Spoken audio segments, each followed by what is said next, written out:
Donc, en tant que médecin généraliste, je suis régulièrement confronté à des personnes qui ne sont pas en fin de vie, comme l'a évoqué Alice, hein, des personnes qui ont un cancer et qui ont des maladies incurables. En fait, la seule maladie incurable qu'ils ont, c'est la vie. Euh, et, et donc, partant de là, en fait, ils sont dans des situations de fragilité, plus que de fin de vie à proprement parler. Cette fragilité, elle va s'appuyer, elle va être représentée par plusieurs choses. On peut parler du handicap, euh, on peut parler de souffrance psychologique, on peut parler des douleurs chroniques, on peut parler de douleurs chroniques qui empêchent de faire certaines activités quotidiennes, plus ou moins de façon permanente ou intermittente. On peut parler de souffrance sociale, de handicap, de troubles de la mémoire, et évidemment la maladie la plus grave qu'on connaisse aujourd'hui, c'est l'âge avancé.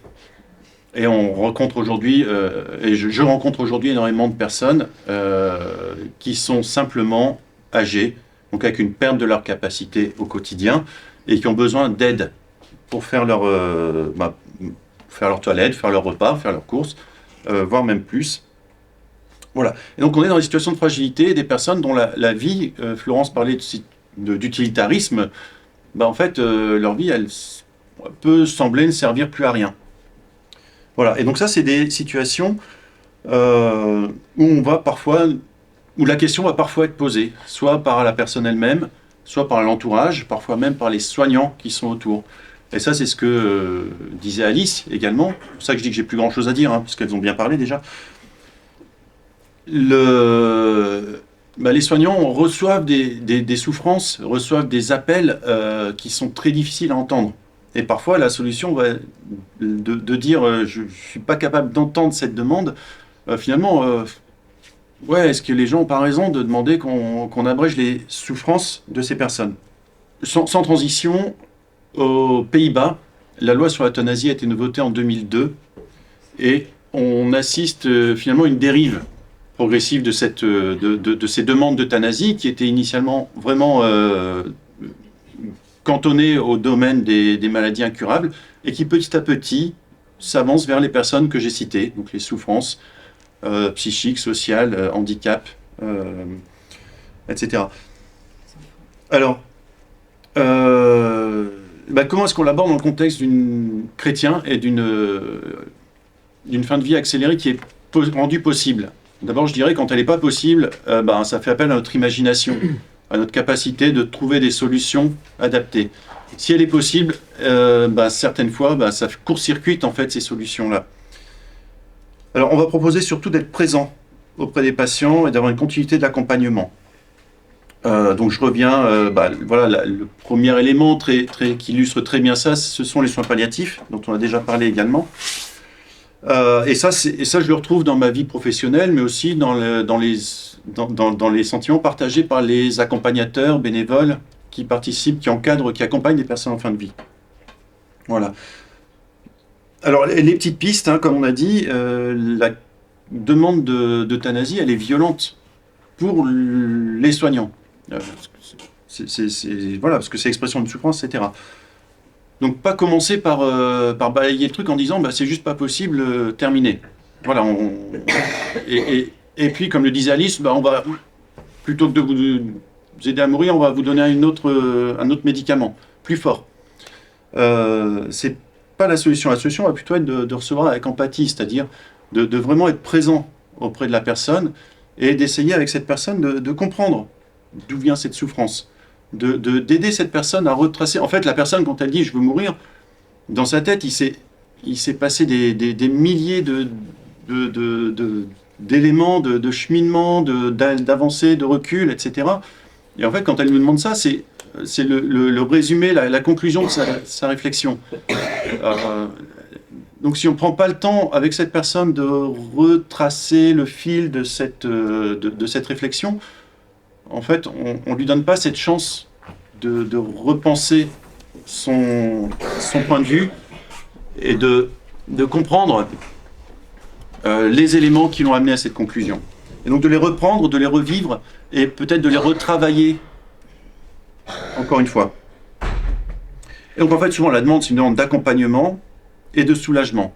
parce qu'ils sont quand même des éléments propres aux soins palliatifs, ou en tout cas inhérents aux soins palliatifs. Voilà, j'ai noté le simple fait de recevoir, d'être réellement présent, et que cette présence aide la personne à retracer le chemin du désespoir, permet de soulager la personne. Parfois, il va s'agir juste de faire un petit élément, de recoller des morceaux d'une vie sociale qui a été interrompue.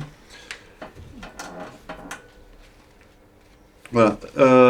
Et donc l'expérience montre que, accompagnées, les demandes d'euthanasie tombent d'elles-mêmes. La personne demande à mourir et finalement ne le demande plus au bout de ces éléments.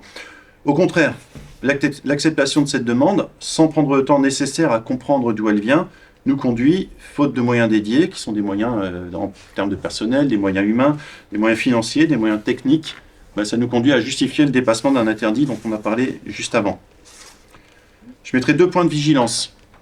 Je vous informe que le corps médical est tout puissant. Vous n'en avez peut-être pas conscience d'où vous êtes peut-être même d'accord avec ça. Et en tant que membre du corps médical, je me rends compte qu'on a souvent une tendance à penser que nous avons tous les éléments pour tout faire. Et ce qui nous amène dans les situations d'impasse, finalement, à quand même vouloir contrôler. Alors, le sondage dont tu parlais, où les médecins sont plutôt pas d'accord, mais quand même, assez volontiers, les soignants vont être dans une impasse et vont dire, finalement, si on ne peut plus contrôler la maladie, on peut aussi contrôler la mort. Et c'est le débat sur l'euthanasie. Ça, c'est le premier point de vigilance. Et le deuxième point de vigilance dont a parlé Florence, c'est l'utilitarisme, qui est le pendant de ce besoin de maîtrise. Est-ce que nos vies sont privées de sens à partir du moment où on n'est plus productif? Il s'agit d'être plutôt dans une vision d'espérance. Là où j'en suis aujourd'hui, comment est-ce que je récupère tout ce qui concerne, tout ce qui fait ma dignité, qui fait mon espérance au-delà de ça. Voilà. Et puis, petit point rapide, deux petits points rapides. Le risque de ne plus accepter la différence, celui-là, il est différent, il est faible, il est diminué. Sa capacité de vie, elle est très amoindrie. Finalement, ça ne sert plus à rien, donc on l'enlève, celui-là.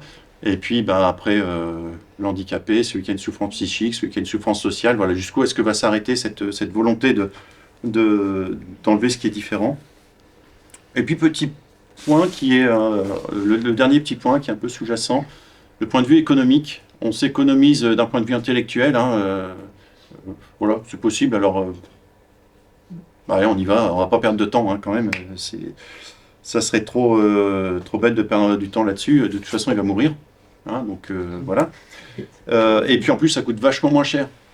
Donc être attentif aussi au fait que finalement, est-ce qu'il n'y a pas une volonté d'économiser, mais c'est peut-être bête, mais sur les retraites, sur le coût des soins palliatifs, est-ce qu'il n'y a pas quand même derrière ces lobbies qui prônent le droit à l'euthanasie, un motif économique qui est sous-tendu?